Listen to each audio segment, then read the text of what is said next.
ભાવનગર પોલીસનો આંતરિક વિવાદ હવે કોર્ટ સુધી પહોંચ્યો છે। ડીવાયએસપી રીમાબા ઝાલા સામે કોન્સ્ટેબલ નૈના બારૈયા કોર્ટમાં પહોંચ્યા છે અને તેમની ધરપકડ કરવામાં આવી તે પહેલાં તેમનું અપહરણ પોલીસે જ કર્યો હોવાનો દાવો કરવામાં આવ્યો છે। શું છે આ સમગ્ર મામલો, વાત કરીશું આ વિડીયોમાં। વૈષ્ણવજન તો તેને કહીએ જે પીડ પરાઈ જાનાને રે।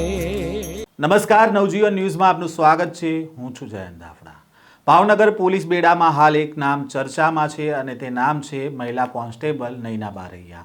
અગાઉ ભાવનગરમાં એક કેસ નોંધાયો હતો, જેમાં આરોપી પાર્થ દિનેશ ધાંધલિયા સહિત 4 લોકો સામે ફરિયાદ નોંધાઈ હતી અને આ ગુનામાં આરોપી પાર્થ ધાંધલિયા ફરાર હતો અને ભાવનગર પોલીસ તેને શોધી રહી હતી અને આ દરમિયાન ભાવનગર પોલીસને જાણકારી મળે છે કે તેમણે જે આરોપીને શોધી રહ્યા છે તેને રક્ષણ બીજું કોઈ નહીં પરંતુ ભાવનગરમાં ફરજ બજાવતા મહિલા કોન્સ્ટેબલ નૈના બારૈયા આશ્રય આપી રહ્યા છે, જેથી ભાવનગર પોલીસનો કાફલો પહોંચે છે નૈના બારૈયાના ઘરે અને ત્યાંથી આરોપી પાર્થ ધાંધલિયા ત્યાં હાજર હોય છે અને અન્ય એક મહિલા કોન્સ્ટેબલ પણ ત્યાં હાજર હોય છે અને આ દરમિયાન નૈનાના ઘરમાંથી દારૂની બોટલો પણ મળે છે અને ત્યારે પોલીસ સાથે રકઝક પણ થાય છે। જો કે આ સમગ્ર મામલે 3 ફરિયાદ નોંધવામાં આવે છે મહિલા કોન્સ્ટેબલ નૈના બારૈયા સામે અને ત્યારબાદ તેમણે મુંબઈથી સુરત આવી રહ્યા હતા તે દરમિયાન તેમની ધરપકડ કરવામાં આવે છે અને આ ધરપકડને લઈને નૈના બારૈયાએ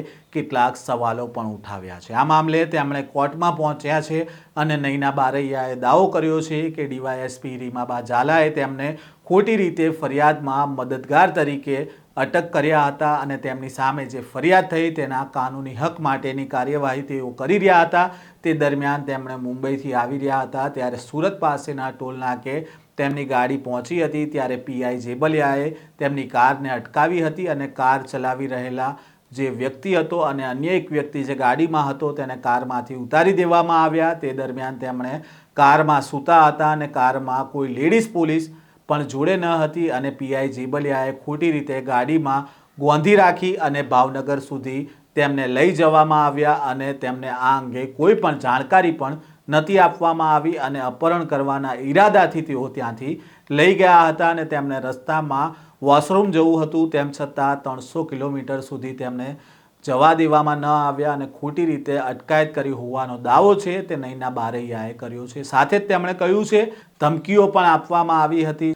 જો કે જે જગ્યા પરથી તેમની અટકાયત થઈ અને જ્યાં લઈ જવામાં આવ્યા ત્યાંના સીસીટીવી કોર્ટમાં રજૂ કરવા માટે ટોલનાકાના અધિકારીઓ પાસેથી આ સીસીટીવી છે તે નૈના બારૈયાએ માંગ્યા છે। હવે જોવાનું રહ્યું કે આ સીસીટીવી જે નૈના બારૈયાએ માંગ્યા છે તે સીસીટીવીમાં શું સામે આવે છે। ઉલ્લેખનીય છે કે ડીવાયએસપી રીમાબા ઝાલા અને મહિલા કોન્સ્ટેબલ નૈના બારૈયા સામે અગાઉ પણ આક્ષેપ કર્યા હતા। થોડા દિવસ પહેલાં તેમણે આપઘાત કરવાનો પ્રયાસ કર્યો હતો અને આપઘાત કરવાના પ્રયાસ કરતાં પહેલાં તેમણે એક વિડીયો બનાવ્યો હતો જેમાં તેમણે કહ્યું હતું કે ડીવાયએસપી રીમાબા ઝાલા તેમને ત્રાસ આપી રહ્યા છે અને ખોટા ગુનામાં તેમને ફિટ કરી રહ્યા છે અને હજી પણ તેમની સામે કેટલા ગુના નોંધાશે તે તેમને ખબર નથી તેવું નિવેદન આપ્યું હતું અને તેને જ લઈને પોલીસ બેડામાં અનેક ચર્ચાઓ પણ શરૂ થઈ હતી। હવે આ સમગ્ર મામલાને લઈને નૈના બારૈયા છે તે કોર્ટમાં પહોંચ્યા છે અને તેમણે દાવો કર્યો છે કે તેમનું અપહરણ છે તે કરવામાં આવ્યું હતું અને પોલીસ દ્વારા જ કરવામાં આવ્યું હતું। સાથે જ ડીવાયએસપી રીમાબા ઝાલા સામે પણ કેટલાક આક્ષેપો થયા છે। હવે તેને લઈને કોર્ટમાં શું ખુલાસો થાય છે તે જોવું રહ્યું। આ પ્રકારના સમાચાર અને અહેવાલ સાથે ફરી મળીશું। નવજીવન ન્યૂઝ સાથે જોડાયેલા રહેજો।